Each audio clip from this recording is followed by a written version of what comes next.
So Alcaraz has beaten Cilic, and he is the highest seed left because the first and second seed are gone. That means Nadal is out. What happened? That men's side of the draw is very open now. Nadal last night was beaten by a very good Tiafoe, but Nadal was nowhere near his best at all. He was beaten in 4 sets very convincingly.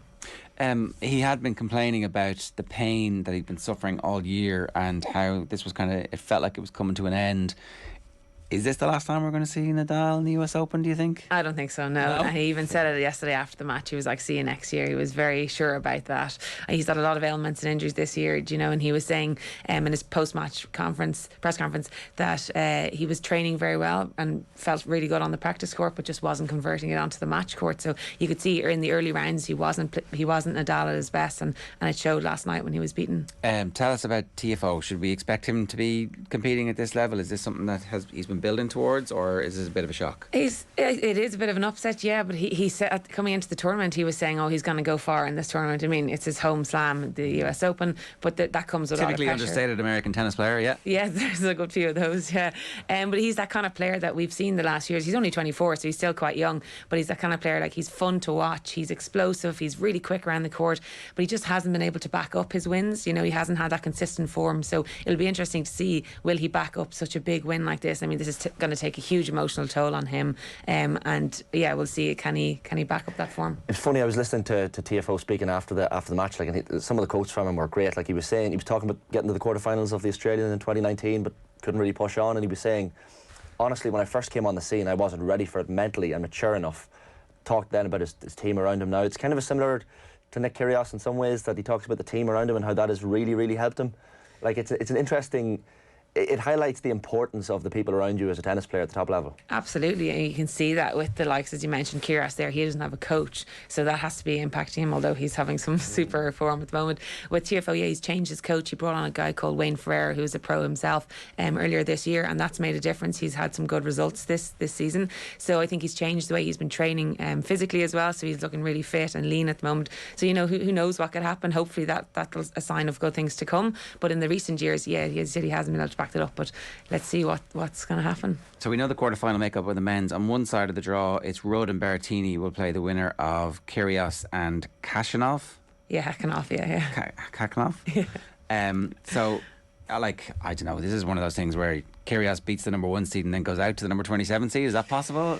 Probably isn't, is it? Well, anything is possible. If you look at the men's draw, there's no Djokovic, no Nadal, and the number 1 and 2 seeds are gone now, so it's left the draw wide open and lots of opportunity, but that also comes with pressure. So now Kyrgios probably feels, okay, Nadal's gone, this is his chance, and can he match that and keep play under such pressure? But he could lose, but at the same time I feel like he's on a good run of form, and this could be his title. Rudd and Berrettini are in the semi-finals if he wins his quarter-final, and he'd be favourites for the quarter-final. Which of Berrettini and Rudd would cause him the most difficulties? I think Berrettini will come through that match. I'd say it'll be a tight game, but I'd say that would be Berrettini. He'll win that. He's just a big server. He's playing very well on the hard courts this season. He's been in a Wimbledon final last year, Berrettini, so he's had that experience. So I think he will challenge Nick. He probably won't falter to his, the carry on that Nick often. Yeah, but I still think Nick has got the game to beat him. He's just playing so well at the moment. It's funny, I was watching that Kyrgios Medvedev match on Sunday, and the first set tiebreak seems so important, and I think Kyrgios even mentioned it after the match. He said, honestly, if he had won that tiebreak, I don't think I could have had the mental fortitude to go on and do it. You forget in a game of such intensity how important it is to not go through that draining first set and be on the wrong side of a tiebreak. Yeah, Kyrgios, he did say that he was saying it was 13-11 in the tiebreaker in the first set, which is just, that's unheard of. First to 7 and it's 13-11. Yeah, and he mentioned that he didn't think things could have been very different, but he had a bit of momentum then. But going into the second set, he lost that second set very easy, 6-1 or 6-2, and then was able to turn it around, which we haven't seen in Kyrgios's games. Sometimes when he gets down himself, that's it, he's gone. Yeah. So it was great to see that he was able to have that mental strength and turn it around, and he's just playing his serve is bombing his serves down. He's returning really well. He's just looking very sharp, and he won a title there just coming into the US Open, his first title in 3 years. So he's got a bit of confidence and a bit of belief in himself, which is kind of scary. The Nick Kyrgios playing with confidence. On the other side of the draw, it's Alcaraz versus Sinner and Rublev versus Tiafoe. Alcaraz, obviously, at the start of the year, we were like chalking him in for 15 to 20 Grand Slams. He's the new Nadal. And then Wimbledon came along and he just crapped out, basically. Like, yeah. So that might not be a surface, but this is a surface, right? Yeah, so he came to shine last year in the US Open. That's when we really kind of heard about him and the ability that he has. As you said, we saw it at the start of the year, and then Wimbledon, I think the grass just didn't suit him at all because he's an incredible mover. He just wasn't able to transfer that onto the surface on grass. But I think he's going to come through in that bottom half. I mean, it'll be very exciting. He's also playing for the world #1 ranking as well. So if he can come through and win this, he'll be the new #1 men's tennis player. Like Alcaraz versus Kyrgios in the final could be sensational. That would be a spicy game. That would be really exciting to see. You've got a tale of two very different players, but it'll be a very box office game. Like, you'd want to get the popcorn out for that. Is there a feeling that if Kyrgios was to get one Grand Slam, that actually, like, it sounds ridiculous. He's here, but he's definitely not applied himself. He hasn't played a full schedule any of the last few years. He's talked about like not loving the sport, a bit like Ronnie O'Sullivan. Kind of has had a break. Is there a possibility that if he was to win, that something releases in him and he's like, actually, this is where I'm supposed to be, and then he becomes like, and I'm not saying long term because obviously he's not young, but that he could have a couple of years where we expect him to be in semi-finals and finals? Well, the sense you get from him is that if he won a Grand Slam, that he would retire almost. There's that feeling as well. He said there that after the big game against Medvedev that, there's only 3 more matches left and then I can retire. Right. I mean, there is that kind of sense of unpredictability about Nick Kyrgios in every way. Does he mean it like Tyson Fury, where it's like, I'm not really retiring, I just want more attention? Or do you think he actually means it? It's hard to know what he means. I honestly think there's a bit of the Nico Rosberg in 2016 when he beat Lewis Hamilton in the Formula 1, won his World Championship, and at the prime of his career decided, that's me, I've won my world title. I think Kyrgios could do the same. There was the bizarre moment in the Medvedev match as well.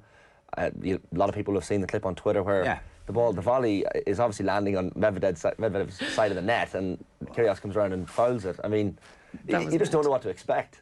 Yeah. The rule, how it still doesn't make any sense to me. Like, he's hit the ball before it's bounced. So you're not allowed to, by rule, you're not allowed to hit the ball over the other side of the net. Okay. But it's unbelievable how he made that mistake.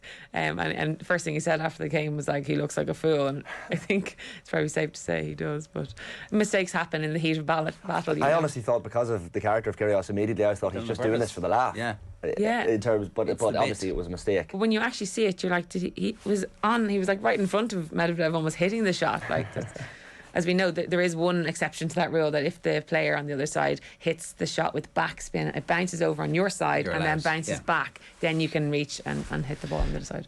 One of the things that, like, our very Wimbledon-centric view of the world has resulted in is that we are like, the US Open is it's the end of the year. But actually, if you win the US Open, it's life-changing. Like, you become this absolutely massive superstar, as we saw with Emma Raducanu last year. So if Kyrgios was to win this, he crosses over into like proper celebrity in America style, and like for the rest of them, like if Alcaraz wins this, it's the first of a series of Grand Slams that he's going to win, because we do feel like he is the game to become super dominant over the next few years. But for Kyrgios, there will be like other stuff. He will be on Saturday Night Live. He will be on all of the talk shows. Like, they will start lapping that up, Yeah. I do wonder if he's ready for that. Well, he is the showman. I think that he likes that attention that he gets. A lot of that negative attention he gets, he thrives on that. I mean, look at the way he goes on the court. He's very negative. He's unlike anybody else, but that's what works for him. So I think he would actually enjoy the limelight. And also, after the US Open, there's a little bit of a break, so he will get a bit of downtime and time to, obviously get used to that fame. And then we would see an interesting, would he train in the off season and get back for the hard court season in winter, or would he leave it to the Australian Open? But I think he'd be ready for that fame. I mean, he's got so much fame for the wrong reasons. It would be nice to see, him in the limelight for his tennis, because he's finally actually showcasing how good he is now in New York. So that's what we would like to happen. What do you think will happen? What's your predicted final? If he wins, or what do you think is actually going to happen in the men's final? Yeah, in the men's. I'd like to see a Kyrgios Alcaraz final. Okay, so do you think it'll happen? It definitely can. Yeah, I think Alcaraz, at the start of the tournament, I thought Alcaraz was going to challenge Nadal. Okay. Nadal's gone now, so I think Alcaraz could come through in the bottom half. And then, I think Kyrgios would beat Berrettini if they both get to the semis. So I think it would be. Can I just ask you, before we leave the men's draw, Jenny, just on, and I'm bringing it back to Nadal here briefly, but I heard during commentary as well that they were talking about Nadal changing his ball toss in order to help prevent the back injury from kind of flaring up again. Like, how, for a tennis player, how significant a thing is that? Like, it seems marginal for us amateurs who barely pick up rackets, but changing your ball toss must have very significant repercussions for your game. Yeah, so looking at the stats on that, actually the speed of his serve hadn't slowed down that much, maybe by 2 kilometres or something, so it wasn't a huge difference. He just altered the toss, obviously, then to prevent aggravating the abdominal, so it was just a measure to try to alleviate any kind of pains, but it didn't actually impact his serve. It looked like it had, but looking at the stats, the speed hadn't actually changed that much. Would it put you off? Would it make you feel less in rhythm? Like, yeah, of course, yeah, because you're used to playing one way and then you're having to alter. But I mean, it didn't look to. I don't think that was the reason why he lost. But the signs were there. Like, even in the Fognini match, was it in the second round? He looked a bit. I don't know if nervy is the right word to use, but he didn't look like the Nadal. I'm just saying that the defeat probably wasn't a complete surprise, given he didn't look the Rafa Nadal we know and love in the early rounds in Flushing Meadows. Yeah, the first few rounds he really wasn't playing the way he can, like with that sheer confidence and the way he moves around the court. He wasn't moving as well as he normally does, which is a huge part of his game. Like, he's able to cover the court so well. His shots weren't penetrating through the court at all. You could see that last night against Tiafoe. Tiafoe was stepping into the court and taking the ball very early, which a lot of players, when you play against Nadal, they're back in the back fence and you're trying to defend, so the ball wasn't kicking up off the court as much as it does. That might be the stomach muscle might be a factor in that, but just the way Tiafoe played against him was really obviously very good, but Nadal wasn't himself last night at all. But as you said, though, the stomach issue and the serve toss and everything, if your serve goes, the rest of your game, you lose a bit of confidence in the rest of your game generally, because if the first thing that goes is your serve, you're trying to start off the point of the serve and you're not winning cheap points on it, whatnot, then that can impact your confidence in the rest of your game. But this is Nadal. He's 22 Grand Slams. It's hard to put it down to just that. He's 36 now, right? Do we think that he can win more Grand Slams at this stage, or was what's happening here kind of what happened a bit with Serena, where the injuries made her human and everybody started to think, well, actually, I don't need to be beaten before I go on the court, and so even the matches she was winning were much longer and it was taking more out of her, and so eventually the accumulation of a million different things is the thing that gets somebody as they age out. It's not just like, oh, the serve is gone or the injuries happened. It's like actually everything else that goes with that. Yeah, with Nadal, it's hard to rule him out. I think this stage, he obviously has had a few more injuries this year than previous seasons. That obviously might be age, as you said, 36. But I think he still has another French Open in him next year. I don't think this is the end of him. If you look at his year this year, he won the Australian Open, he won the French Open, he was in the semi-final of Wimbledon. This is his first actual loss in a Grand Slam this year, which is unbelievable. So I'm not sure if the age is obviously impacting the injuries and whatnot, but I don't think this is the end for him. I do think he's going to have another season in him. He might take a little bit more time off now to rest and recuperate and rehab any of the injuries, and then come back at the start of next year. Yeah, so maybe we won't see him again trying to win. Is it still the ATP? The Masters. Yeah, the end of the 1000, those tournaments, and then the year-end tournament. I don't think we'll see him. Yeah, okay, fair enough. Let's talk about the women's, and we haven't. I certainly haven't spoken to you since the Serena end. Right. Was it a fitting end in the end, like a kind of farewell? It was a disappointing end, I think. Coming into the US Open, it would have been amazing to see her going deep in the tournament, but she just didn't have the match play and the practice in her, coming into it. The way they gave her a lovely celebration after the first round win that she had, and then she had a tough second round win against the number 2 seed, and then there was a bit of hope there, maybe she knocked out the number 2 seed, could this be it, into the third round, and then she just wasn't herself in that match. And Tomljanovic, the player who beat her, was so good and so clinical against her, so it was kind of a bit of a disappointing way to see her going to the third round of the US Open. It wasn't quite the swan song we were not into week 2. No. Tomljanovic is still going and looks to be dangerous at this stage for anybody that she's coming up against. So she's up against Jabeur. Yeah, so there hasn't been much chat about your old friend, isn't it, Jabeur? Yeah, Jabeur, my rival, huh? There hasn't been much chat about Jabeur in this tournament at all, compared to, say, Wimbledon. There was obviously high expectations. She made the final, but Tomljanovic, that'll be a good game against Jabeur today. Tomljanovic is obviously coming in on great form now. She's beaten Williams. She then backed it up with a very convincing win against Samsonova, and she's hitting her backhand very well. So it'll be interesting to see her playing against Jabeur, who plays a different kind of a game, who mixes up the ball a little bit more. So we'll see, can Tomljanovic dictate and get in on top of her. I think Jabeur has a little bit more experience at this level, and I think that she's going to come through on that one. Obviously.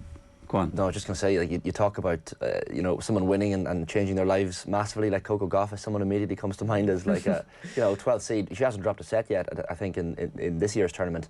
Caroline Garcia, the French woman, next for her. Like, there's so much pressure on Coco Gauff's young shoulders, but she seems to take it in her stride. She is looking scary this tournament. I think there's just something different about Gauff in this tournament. Just, she has a steely look about her. She's just so mentally tough. At 18, she's so young, and as you said, she hasn't dropped a set in the tournament so far. She's looking really dominant. Garcia, though, is a player who's playing very well at the moment, and she won a tournament on the way into the US Open as well, so she's obviously got some form.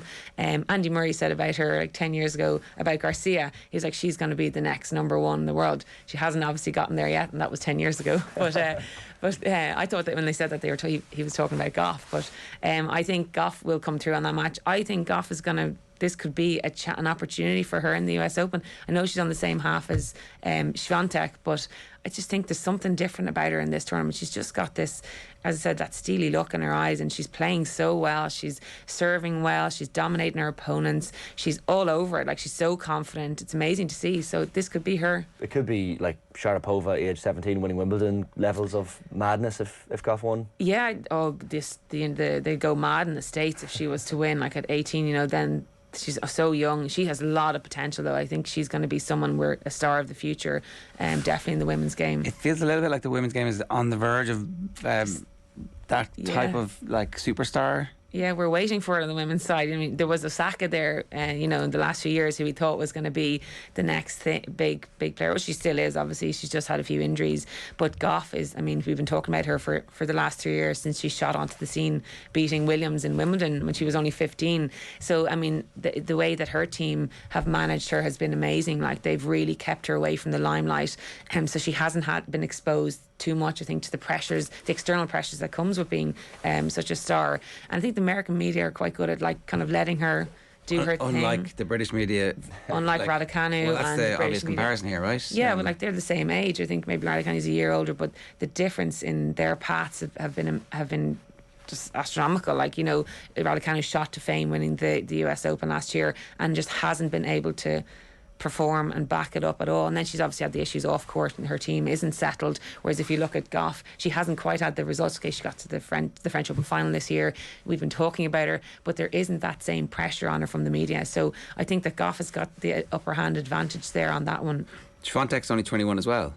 Yeah, we were talking about her this year with her amazing run of form, world number one, only 21. He said there's so much time left for these players, because you're only really coming into your form as an athlete in your later 20s. So, and these guys are so young. But Swiatek has stepped into that number one role quite well. She didn't have the best hardcourt season coming into the US Open, so maybe she's lacking a little bit of confidence coming into the US Open, but she's looked good so far. She had a good comeback yesterday in her match. She lost the first set and then demolished her opponent 6-love in the third set. So she's been in this position again, as we said. She's got the experience. She's won a Grand Slam, so it'll be exciting to see. I've no doubt she was disappointed by what happened with the level of expectation there was heading into Wimbledon and the record that she was protecting. But once that record has gone, sometimes there's a relief and a release into I'm not protecting that anymore. But she hasn't been in great form. Is that what you're saying? Yeah, she hasn't had the best results since. But I think she's playing now with a little less pressure, as you said. Like, that is huge. 37 match wins. Everybody was talking about it. The new world number one. And then now she's coming into this US Open, and she's just playing. She's playing quietly confident, I think, but playing with a little less pressure, which is nice to see. Okay, call the women's for us then. It's much trickier. Yeah, I'm gonna say Gauff. I want to say Swiatek, but Swiatek's my second choice. But I'm going to say Gauff on the women's side. She's going to beat Swiatek in the final. There's same side. Okay, yeah. So they're going to meet in the semis. The semis. The winner of that, I think, is going to win the tournament. Gauff and Kyrgios double there. I love it. Amazing. So New York is going to crown 2 new champions on both the men's and women's side. So it'll be exciting for the future of the tennis game. Yeah, well, that's the thing about the US Open. We were just saying earlier on that I'm not sure everybody's watching this because it's on Amazon Prime, but it's not too late to they have 3 weeks, don't they? You get 2 weeks or something, yeah. There you go. That's it's absolutely worth it. Right, Jenny, thanks very much. Thank you for having me, guys. I'm looking forward to seeing exactly what happens over the course of the rest of the week.